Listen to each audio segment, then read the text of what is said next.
Like so many other National Park Service employees, Bill Palleck fell in love with the out-of-doors while working as a seasonal. In Bill's case, that love affair started while working on trail and fire crews in the late 1960s in the Rincon Mountains of Saguaro National Monument. He attended the University of Arizona, an honors student in law and literature, but also took natural resource management courses. In a long career, Bill worked at many parks, including Roosevelt Vanderbilt and Wrangell St. Elias. He retired as Superintendent of North Cascades National Park. Natural resource decision-making is a complex process. It's a field ripe for error, like the decisions made on wildfires, where one can be right most of the time, but not all of the time, and where the consequences of error and failure can be severe. It's logical then to ask, why would anyone want to make a career in this field?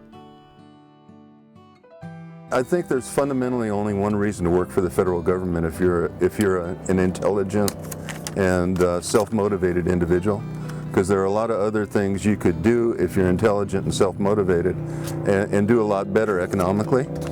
But I think the reason to work for the federal government is to have the ability to take risks.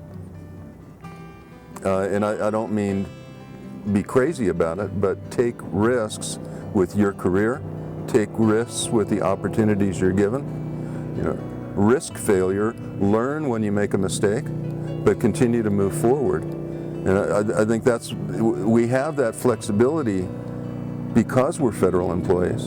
And I've always looked at it, I've always been sad when I've encountered people in the federal government who are intelligent, capable individuals who won't take chances, who won't try that next step to move forward. That sounds fine on paper, but why would anyone want to take risks to buck the system?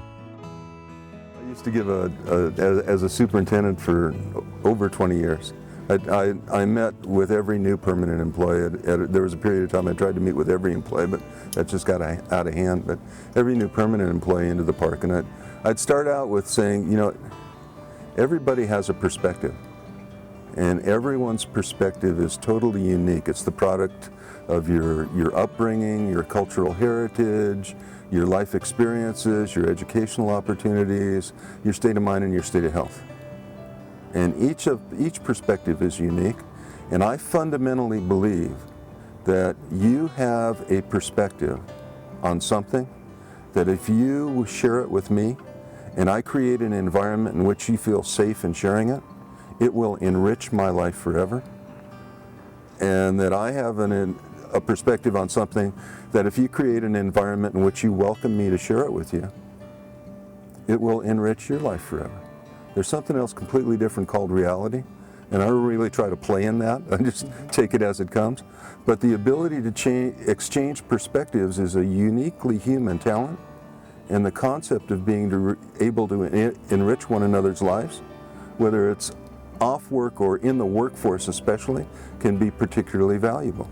So I encouraged employees to share their perspectives with one another, regardless of status in the organization or which branch you're in, but always be reminded that there are ways to share that are welcoming and that create that environment where it's helpful, and there are ways to do it that are challenging and may make it difficult for that perspective to be digested. Look for the opportunities where the system does. I mean, again, a personal philosophy. If we're writing a position description for an employee and it's a valid job, it probably covers 70 to 90% of their time. You know, if we're not able to describe a majority of what their efforts have to be towards, we may not need the job. But we should never write a position description that covers 100% of an employee's time, because the only way we'll get a really motivated employee is if they have an opportunity to self-actualize, and we create 10 to 30, I mean, a superintendent, you know, probably 30% of your job, you're making it up as you go along. And probably 50% of what you do, you could be fired for if you were scrutinized too carefully by the wrong person. That's just the nature of the job, and it's again the risk-taking that you're encouraged to do, that you have to do if you want to achieve at that level. But even somebody who collects entrance station fees, that person needs at least 10% of their time to do something other than that job. But that 10% should contribute to the organization as well as contribute to the self-actualization of the employee.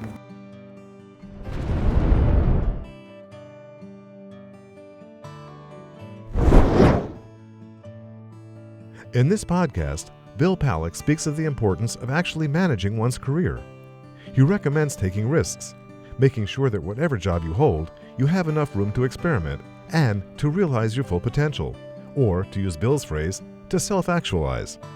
Employees who self-actualize on the job welcome challenging problems and are very comfortable using their personal skills to help the organizations they work for solve those problems. Take a moment to reflect on your career. How are you self-actualizing? Do you enjoy the complexities of a new problem? Do you welcome the thought of bringing your personal attributes to the table to work out a solution to a new problem?